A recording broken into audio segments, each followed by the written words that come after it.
special music. We've reflected upon it in the sermon. Now we use light to tell the story. So a couple of words of instruction first. Children, if you have battery-operated candles, don't turn them on until the candlelight comes to your row. If you can wait, wait until your mom or dad has their candle too. If you are a kid and you've got a lit candle, just make sure you hold it upright all the time. Don't catch anybody's hair on fire. It's not happened in 32 years, but I don't want to start tonight. Here's a couple of just basic instructions. So after the candle is lit, the Christ candle, the white candle is lit, we are going to take that light, and we as pastors and as our ushers, we're going to come down the aisles and we're going to bring the candlelight to you. When we do that, so as my example, I'm going to come to you all over on this aisle. I'm going to say the light of Christ. And then your task will be to bend the unlit candle to receive it. That's like Jesus and you receiving Christ, and you would bow before Jesus. He's not going to bow to you. So we say that because if I bend the candle to light your candle, I'm going to pour hot wax all over your clothes and your hands. I don't want to do that, and I don't want you two to do that for each other. So the lit candle represents Jesus. The unlit candle bows to the lit candle. So the light of Christ, I'm going to say, and then you're going to light your candle, and I'm going to say Merry Christmas. Then you're going to turn to the next person, and you're going to say the light of Christ, and they're going to bow their candle, and you're going to say Merry Christmas. Now, what's going to happen with some of you, the person that's sitting next to you is going to forget this. And so you're going to have the lit candle, and you're going to say the light of Christ, and they're going to keep waiting for you to light their candle. Don't do it. Just stand there and smile. And eventually they'll figure out, oh wait, I'm supposed to light my candle off of yours in this way. And then in that way, we keep everybody safe and we don't spill hot wax on everybody else. All right, as we prepare to do this, let me just remind you that you can't appreciate the metaphor of Christ being the light of the world until you've understood the darkness. So let's remember the darkness for a minute. In our lives, we have all experienced darkness. Earlier this year, I was on the border of Poland and Ukraine, where people were fleeing from the war in Ukraine. It felt like a lot of darkness there. And in our lives, we have all experienced moments where we feel despair, or darkness, or depression, or anxiety, or hopelessness. That just happens in life. Some of you have been struggling to pay the grocery bill this year. And others have experienced the heartache of the loss of friends, or family members, or divorce, relationships torn asunder. We've all experienced conflict and times where we feel all alone. And every one of us at some point are going to walk through the valley of the shadow of death with someone we love. The world can be a very dark place at times. And into that world, Christ is coming. Listen now to the Christmas story as told by the gospel writer, John. In the beginning was the Word, and the Word was with God, and the Word was God. He was in the beginning with God. All things came into being through him, and without him not one thing came into being. What has come into being in him was life, and the life was the light of all people. The light shines in the darkness, and the darkness did not overcome it. He was in the world, and the world came into being through him. Yet the world did not know him. He came to what was his own, and his own people did not accept him. But to all who received him, who believed in his name, he gave power to become children of God, who were born not of blood, or of the will of the flesh, or of the will of man, but of God. And the Word became flesh and lived among us. And we have seen his glory, the glory as of a Father's only Son, full of grace and truth. 2,000 years ago, Mary and Joseph made their way to Bethlehem. When they arrived, there was no room for them. They gave birth in a stable among the animals, in the manger, the animal's feeding trough. It was the first bed of the Holy Child. That man would grow up to call disciples to himself, to help people see the light of God's love, and then to call them to share that light with other people. That's what we remember and celebrate as we prepare to light the Christ candle. As Onabelle Stevens comes forward to light the Christ candle, her husband, Bill, was a longtime United Methodist pastor, and she and he are both pillars of this congregation. And Bill passed this year, so today, in that darkness, we remember the light of Christ. Onabelle, would you come up here with me?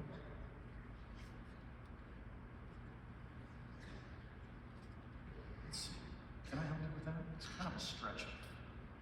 It's a little closer.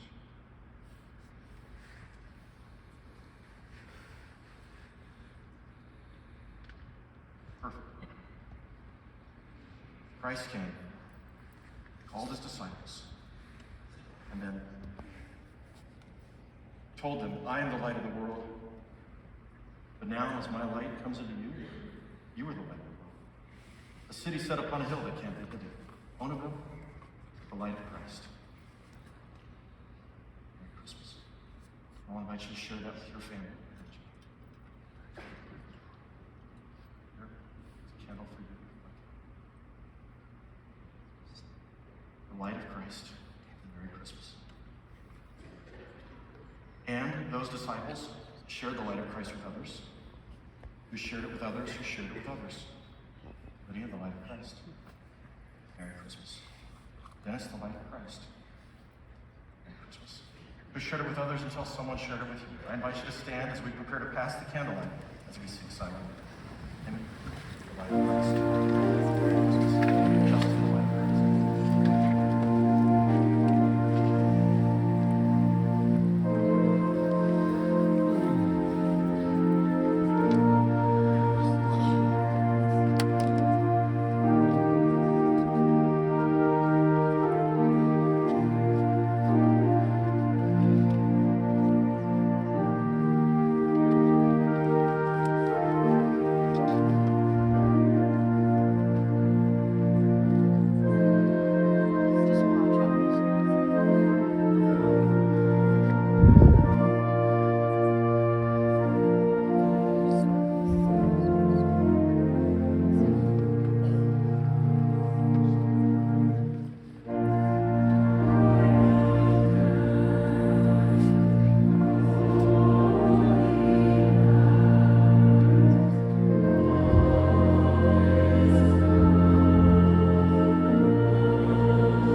and seeing you and the candlelight bathing your faces.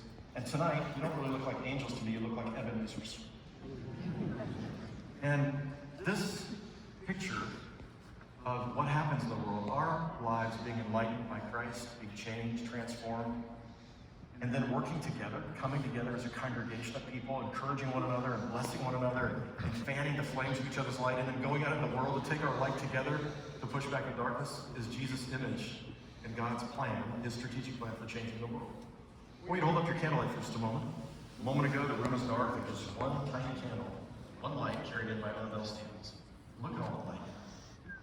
And when we are together in community, and we're growing in our faith, and we're encouraging one another, and we're living out our faith in the world to push back the darkness, to be Ebenezer's, you know what we find? It's pure joy.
I want to invite you to come back. If you live in Kansas City, you don't have a church family, or you live somewhere else and you don't have a church family, you can join us online wherever you live.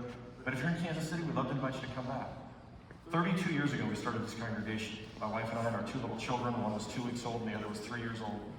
And our desire when we started it, our calling, was to start a church for people who didn't go to church. Thinking people who, for whatever reasons, had questions that maybe kept them from faith, or experiences that weren't good with Christians or with churches, or just pain in their lives. And to say, hey, come join us. We're going to figure it out together. And in the process, to find our own lives transformed like Ebenezer Scrooge's. And then to go out and live out our faith together and change the world. We had no idea there would be all these people years later. But if you don't have a church home, I promise you, you'll find more joy by being in church than not. And you're going to find people who encourage you, and you're going to find light in you and through you that changes the world. So come and join us if you can. In January, join us, take that postcard with you, put it on your refrigerator, and say, hey, let's go back to that series on technology and faith, and let's make a new beginning as we begin the new year. So I want to encourage you in that. In a moment, we're going to have the benediction. I got one more little film clip I want to show you, and then we're going to have the benediction, the sending forth the closing charge.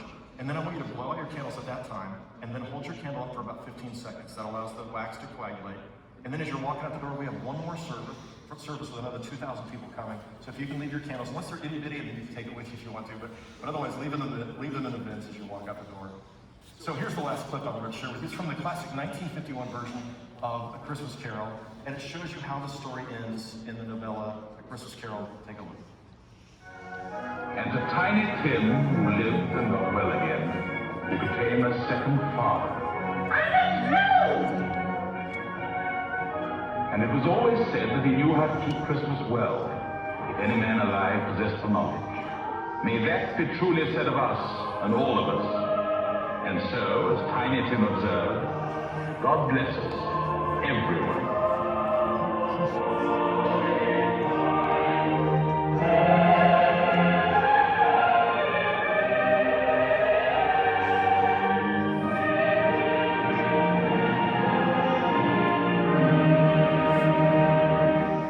And as you know, for Ebenezer, that wasn't the end. That was just the beginning. And so as we leave this place today, may we go forth to be Ebenezers in the world. May we let Christ's light shine through us. May we push back the darkness. May we be stones of help for the world around us. In the name of the Father, and of the Son, and of the Holy Spirit. And as I wish you a Merry Christmas, let us say together what Tiny Tim would say. God bless us, everyone. God bless you. Merry Christmas. Merry Christmas.